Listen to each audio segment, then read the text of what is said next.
The sheriff yields. The gentleman from Alabama, Mr. Strong, is recognized for 5 minutes for question. Thank you, Chairman Higgins, Ranking Member Correa. Thank each of you for being here today.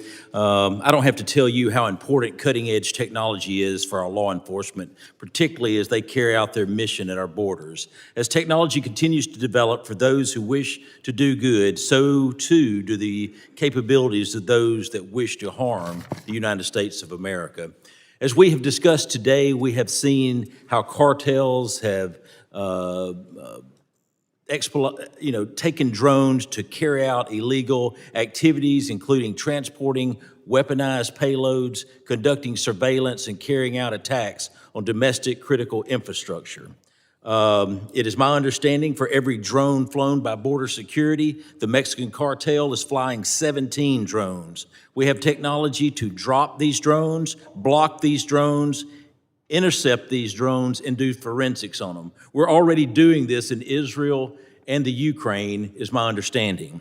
We must have a robust counter-UAS program and capabilities to ensure we are able to meet these threats head-on. Data shows the Mexican cartel are flying drones greater than 30 miles into U.S. airspace, landing and offloading drugs on U.S. soil. Fentanyl, heroin, cocaine, marijuana, and the list continues. Mr. Landrum, could you describe some of the challenges with detecting drones entering U.S. airspace and how counter-UAS technologies can improve situational awareness within low-altitude airspace at the border? Yes, Congressman. Thank you for the opportunity and the question. When it comes to detecting the drones that are in the airspace, it is very easy to detect a DJI drone because that end user agrees, through the end user license, agrees to actually transmit that information, which is also very similar to remote ID, which came into effect earlier this year. And receiving that signal also gives you information such as height, altitude, direction of travel, speed, where it's actually at, to actually locate it on a map to be able to do something about it. That in itself is a very challenging process to be able to do that. To be able to detect all the other non-DJI drones, which in my opening statement I described as the other 16 manufacturers out there, to detect those others, it takes more than just that. It takes direction finding with radio frequency, plus radar, plus camera to be able to do that.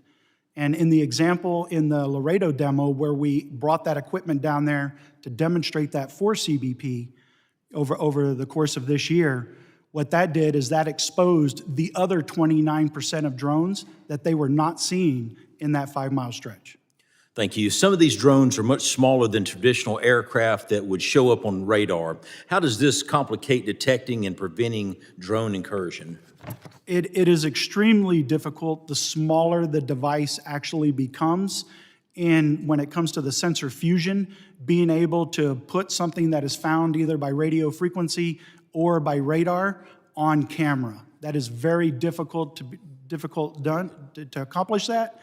And it's not insurmountable. We do it as a company, but it is a very expensive process to be able to do it. Thank you. At least 4 different executive branch departments, DHS, DOJ, Defense, and Energy, have statutory authority to use counter-UAS technologies, leading to overlap in who can respond to drones near sensitive sites and critical infrastructure.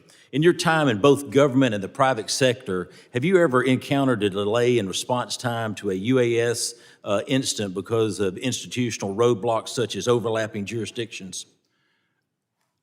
The only delay was initially in getting 124 and authority that in my personal experience.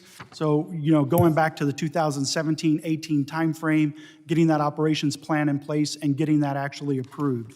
So there was a little delay there. Now, the only thing that would delay that particular response is the lack of equipment or the lack of knowledge that a drone is flying in the airspace. Thank you. Following up on the same vein, would you agree that the dedicated counter-UAS training center for authorized law enforcement and personnel would be valuable? Yes, sir, that would be very valuable. Thank you. I agree, and that's why I'm working to do just that. Let's create a dedicated counter UAS training center for authorized law enforcement, train them effectively, and let's take care of business and protect the American people. Mr. Chairman, I yield back.